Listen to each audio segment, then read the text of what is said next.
Hello, you are listening Radio MIDWS India. Hi, I am Rajarshee from Kolkata, and I am currently in 11th standard in South Point High School. Today I am going to talk about chess. Chess is a very famous game. Almost everyone knows the basics but lack the in-depth knowledge. Many people also believe that chess can only be played by intelligent people. So, is it true? Let's find out. First off, what is chess? Chess is a two-player strategy board game played on a checkered board with 64 squares, arranged in an 8x8 square grid.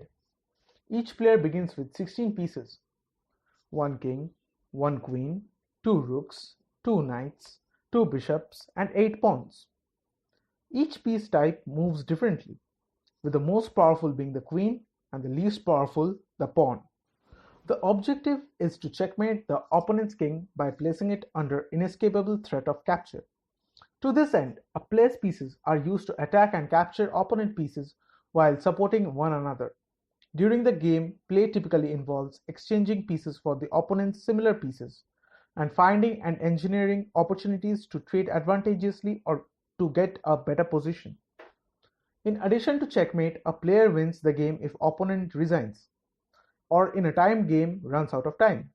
There are also several ways in a game can end in a draw. A game of chess can be loosely divided into 3 phases of play: the opening, the middle game, and the end game. So, now let's talk about the engines. Since the second half of the 20th century, chess engines have been programmed to play with increasing success, to the point that many programs play at a higher level than the best human players.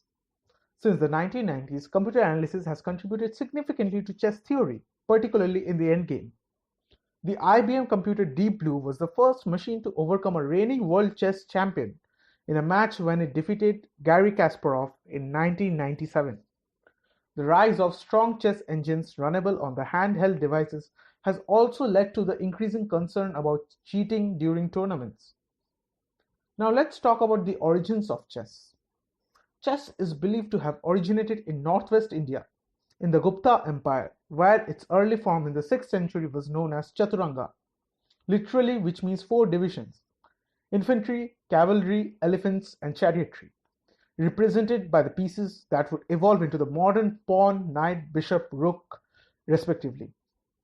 Chaturanga was played on an 8x8 uncheckered board called Ashtapada. Thence it spread eastward and westward along the Silk Road. The earliest evidence of chess is found in nearby Sassanasian Persia around 600, where the game came to be known as the name Chatrang.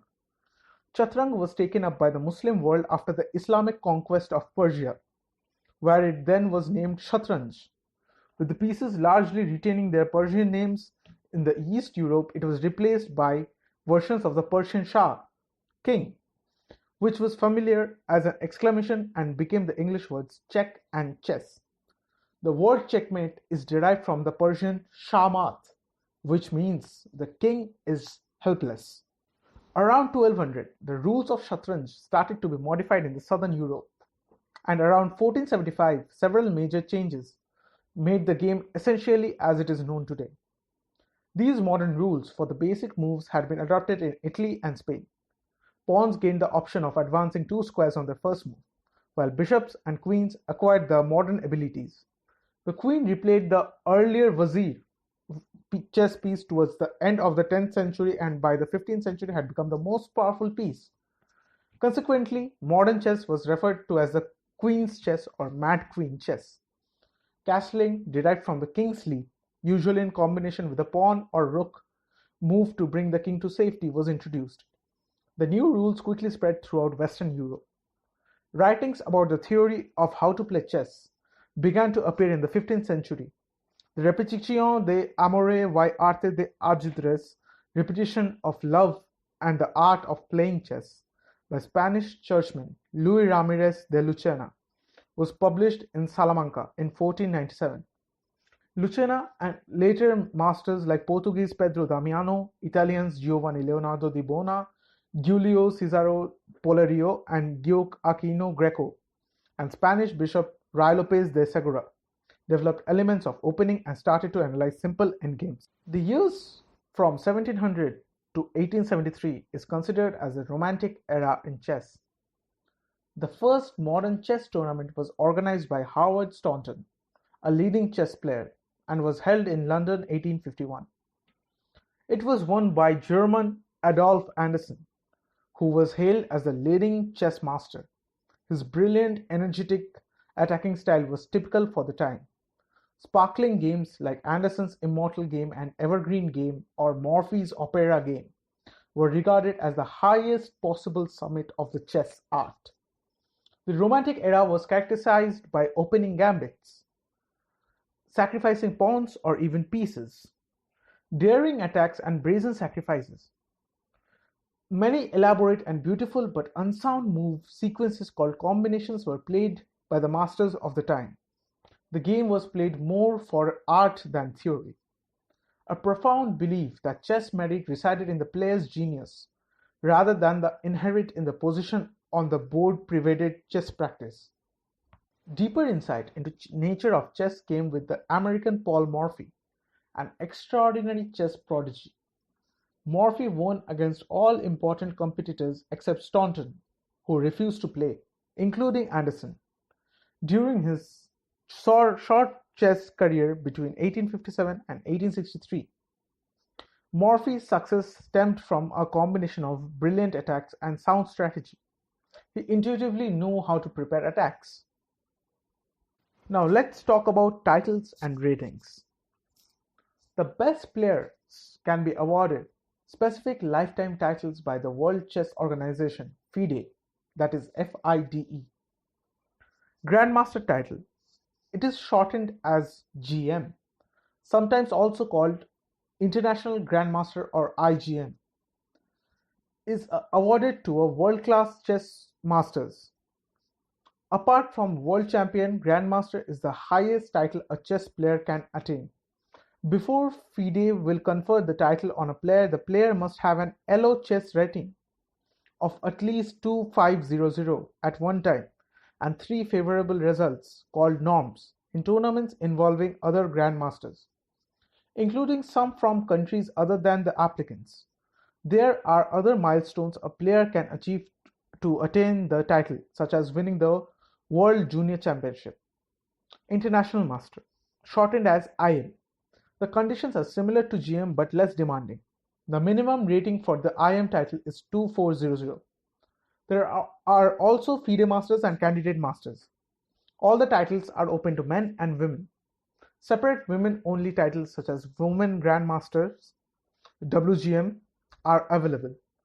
Beginning with Nona Gaprindashvili in 1978, a number of women have earned the GM title, and as of 2020, all of the top 10 rated women hold the unrestricted GM title. As of 2018, there are 1725 active Grandmasters and 3903 International Masters in the world.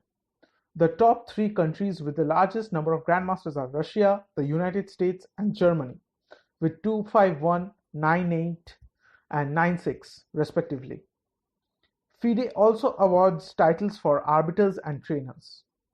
International titles are awarded to composers and solvers of chess problems to correspondence chess players by the International Correspondence Chess Federation. National chess organizations may also award titles, usually to the advanced players still under the level needed for international titles.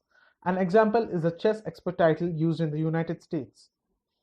In order to rank players, FIDE, ICCF, and national chess organizations use the ELO rating system developed by ARPUD ELO. ELO is a statistical system based on the assumption that the chess performance of each player in his or her games is a random variable. ARPUD ELO thought a player's true skill as the average of the player's performance random variable and showed how to estimate the average from results of players' games. Broadly, a difference of 200 ELO points represents an expected result of 0.75.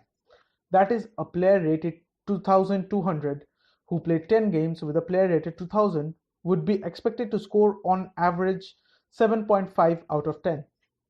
The US Chess Federation implemented Elo's suggestion in 1960, and the system quickly gained recognition as being both fairer and more accurate than older systems. It was adopted by FIDE in 1970. A beginner or casual player typically has an Elo rating of less than 1000, an ordinary club player has a rating of about 1500, and a strong club player about 2000. A grandmaster usually has a rating over 2500, and an elite player has a rating over 2700. Now let's talk about some famous chess players. Wilhelm Steinitz was the first official world chess champion. There were many great players before him, like Ruy Lopez de Segura, Howard Staunton, Adolf Anderssen, and Paul Morphy. After Steinitz, there were many great world champions like Alexander Alekhine, Mikhail Botvinnik, Mikhail Tal, Boris Spassky, Anatoly Karpov, and Garry Kasparov, and also many others. Our very own Vishwanathan Anand is a 5-time world chess champion. He was a champion from 2000 to 2002 and then again from 2007 to 2013. The current world chess champion is Magnus Carlsen, who is from Norway. He defeated Vishwanathan Anand in 2013 to become the 16th undisputed world chess champion.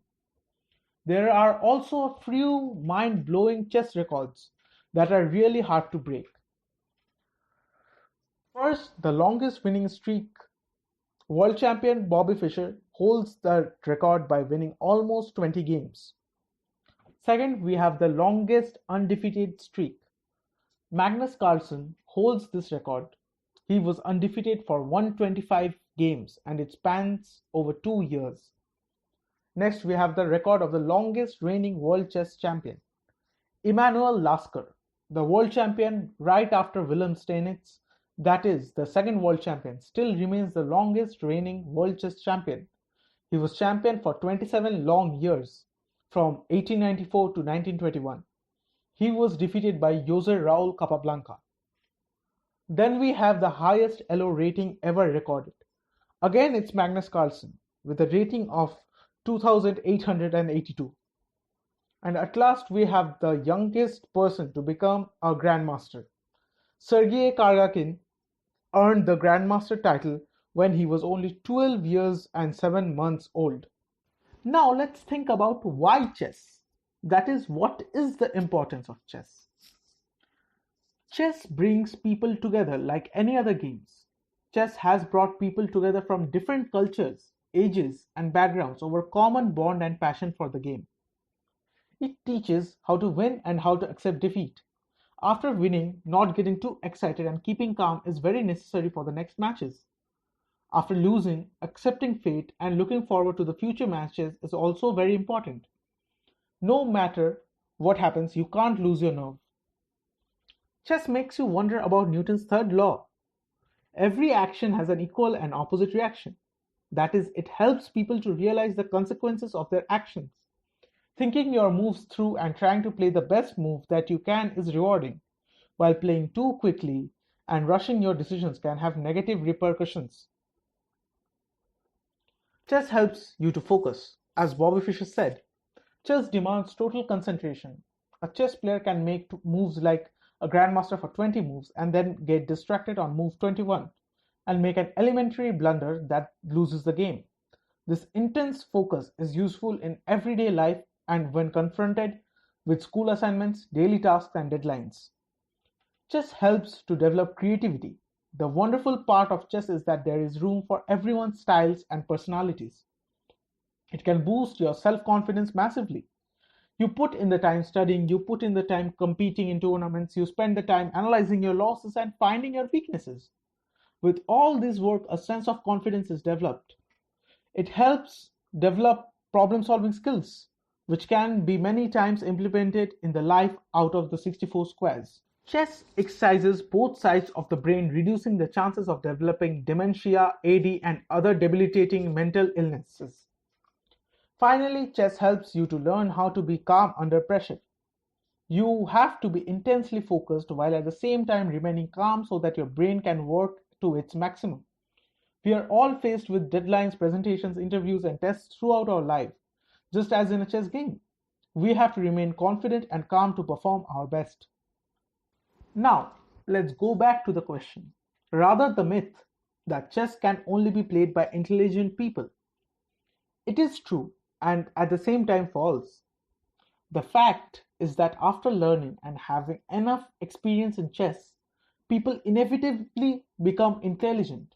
As we saw, that chess is a medium through which people become intelligent, so making the myth somewhat true. So, thank you. This is here where I end.